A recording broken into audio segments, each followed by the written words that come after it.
Hello. So, got 625 in, just doing some maintenance, got the first service needs doing. Just going through it, seeing where bits and bobs are, grease nipples, etc. I've already greased these ones, put one either side, and then the other ones are behind the wheel, so it's wheel off. And to be fair, it don't look like it's had any grease before. And where are we? There. That's another 2 grease nipples. So the other thing I wanted to check while I'm in here is the breather for the diff, which is there. And just check its routing. Obviously it goes up and it ends up here. Torch at the same time. So realistically, now I know that I'm not going to flood my diff because the breather is up there. So that's a good thing to check. The other thing you might notice is I put shock covers on. I've had quads in the past. I've always put shock covers on. Grease, well, WD-40 them before I put them on, all the shocker, and then obviously fit them on, and it stops you getting all the mud and crap in there.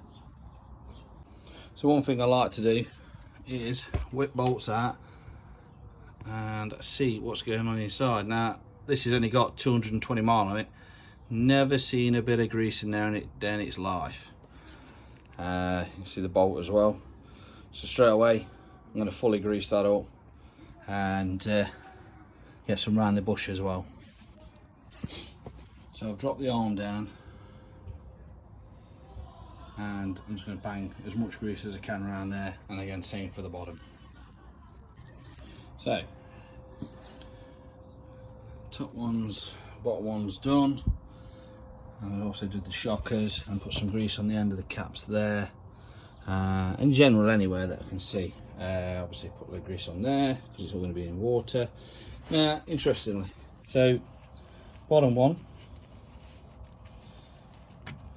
straight out, once and do the top one, and already you can see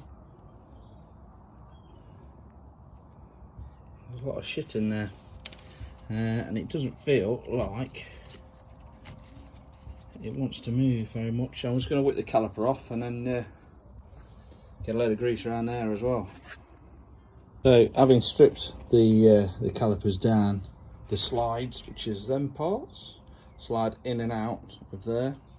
They didn't have much grease on them at all, so I greased them.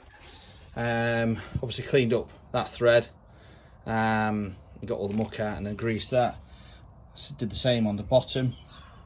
Anywhere that is critical that you can't strip down, I've just sprayed around in copper slip for now. Obviously I'll wipe that off down there. And to be fair, when I jet wash it, it'll come off, but it'll give me that little bit of protection when I'm going through the water at the weekend. What you will need to do this is, so you got 15mm socket and spanner, obviously a wrench for them. These are 14mm spanner. That is a 30mm socket. I think that's all I've took off. Oh, again, they're 15mm socket and spanner as well. Wheel nuts, they are 17mm and then 70 Newton meters tightness. That's 70. So just working my way through this side. It's amazing how much mud, where mud gets. This is just from round the brake pads or around here, so you can see even after I jet washed it off how much is there, and it's all locked in around here. So if I'd not obviously checked it, then well, I'd have had brakes sticking and all kinds of stuff. Again, the slides I've no grease on, so I've greased them up.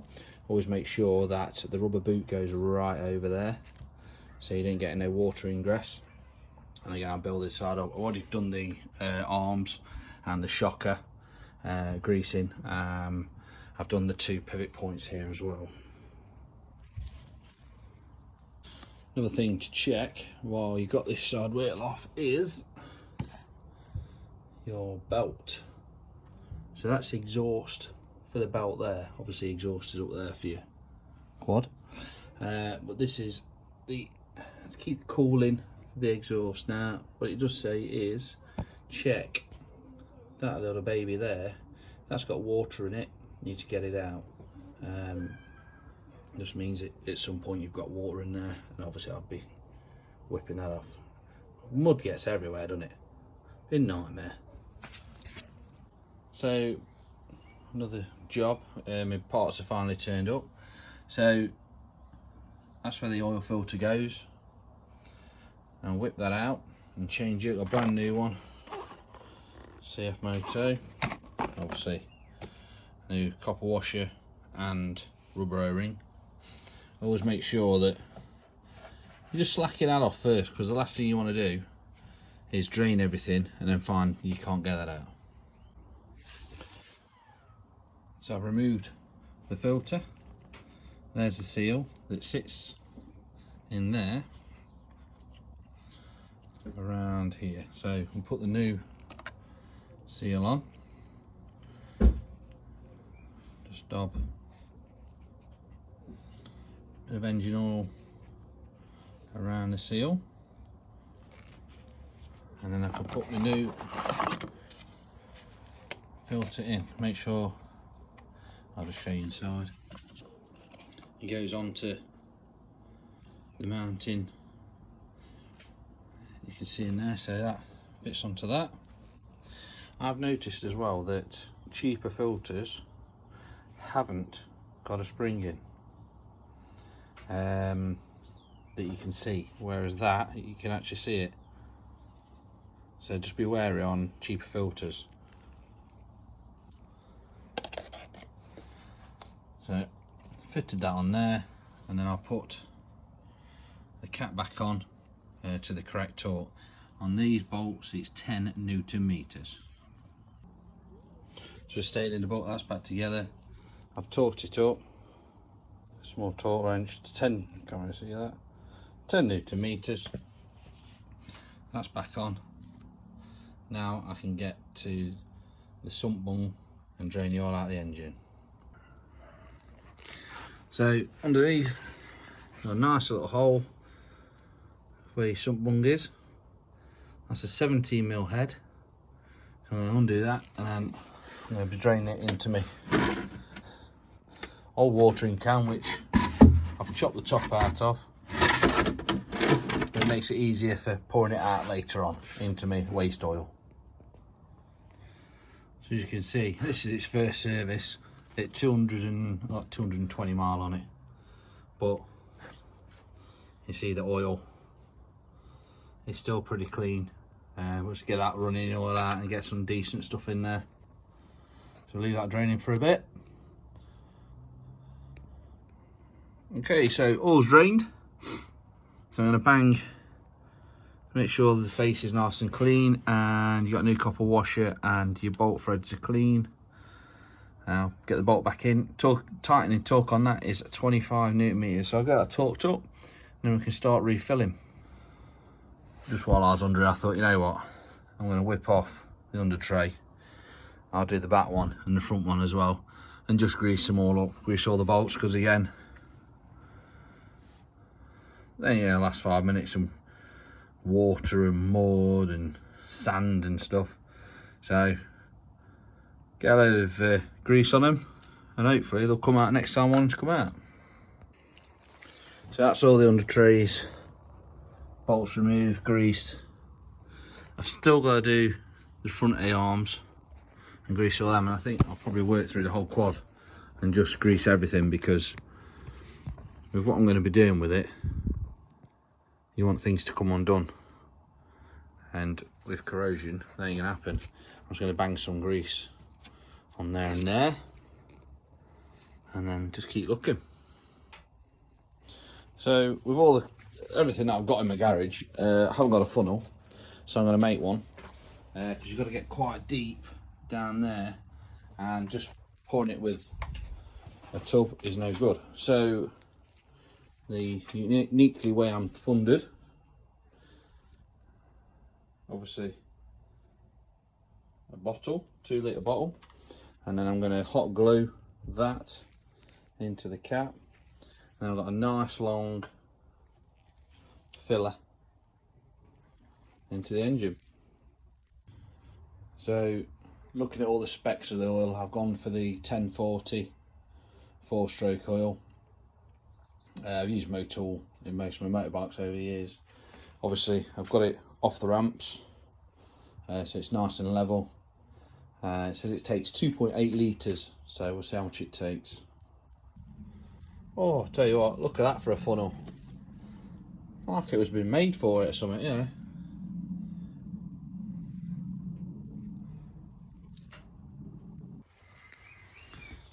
I couldn't ask for it to work any better than it does.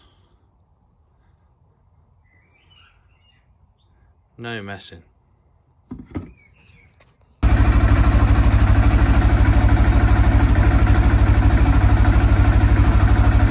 So I've just done the first start up.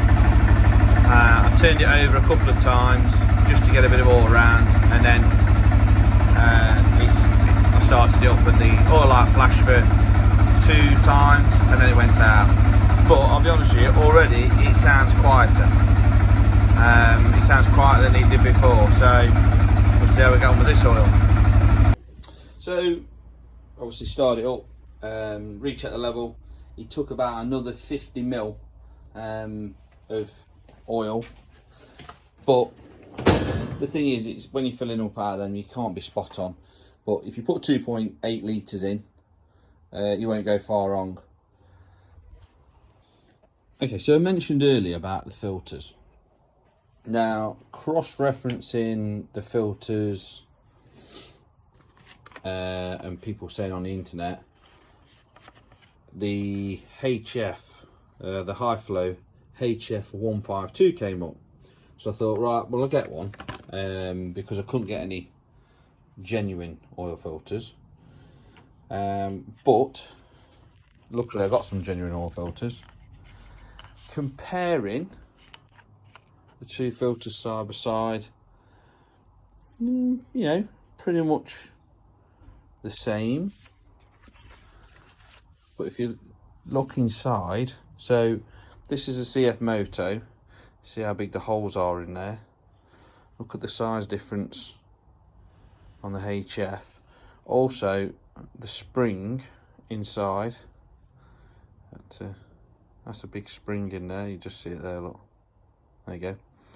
And there, obviously, there's going to be a spring in the bottom. But biggest difference. Sorry, just got to turn around. Size of the 2 holes at the bottom. So the HF, which is that one, is a lot smaller than a genuine. So if you are going to fit a HF, I'll be checking that because it's wrong. Obviously you've behind, let me just put this down. Behind there, that opens as it's running. And it'll bypass, and obviously that's where the spring is on the other side of there. But I say that is quite a difference. You see how much of a difference it is there. So that, yeah, no, I just bought it and everything, but that'll be going back. I ain't going to be using that. I'll just keep getting CFmoto. So, and look at the size of the holes in there as well. So just beware, guys. Because you put the wrong filter in, you might end up with engine problems. And if you put the wrong filter in and it goes in for warranty repair, boom, and your engine's gone, I doubt you'll be getting any warranty. So CFmoto. So just coming up to the end of the service, I've got the tyre pressures to do. I'm not going to take the front end suspension off today. I've got a big ride coming up this weekend. I'll just run out of time, so I'll do that when I come back after this next ride. But the other thing to check is obviously brake fluid, which one is in there, which I've already checked, level. And then the other, that lifts off. You see that? That lifts off out of the way. And then pull up your little bonnet, pop it off the poppers to bring them insert. Oh yeah, you get with 2 hands in there, that's it. I think it's got 6 poppers on it. There you go. No, 4 poppers. So that's the back of it. 1, 2, 3, 4. Bring that out of the way. So in here, obviously you got your coolant. You've got your overflow tank there, which I can see from here. Your level is good. Obviously your fuse box is in there, and then brake fluids in here, which yeah, that's fine. So just tire pressure to check. If you was wondering, EOBD plug.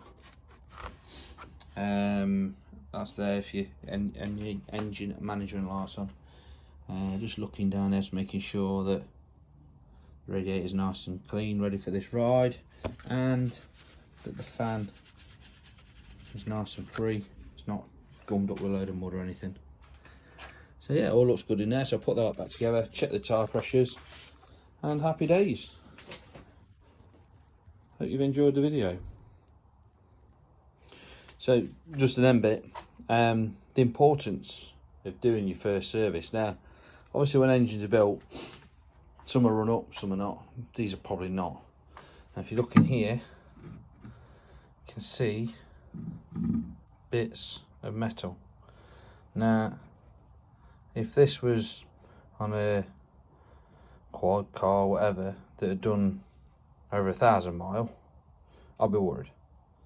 But because obviously it's on a new quad, and it's its first running in service, I'm not worried about that. It's probably just swarf that's been left around the engine.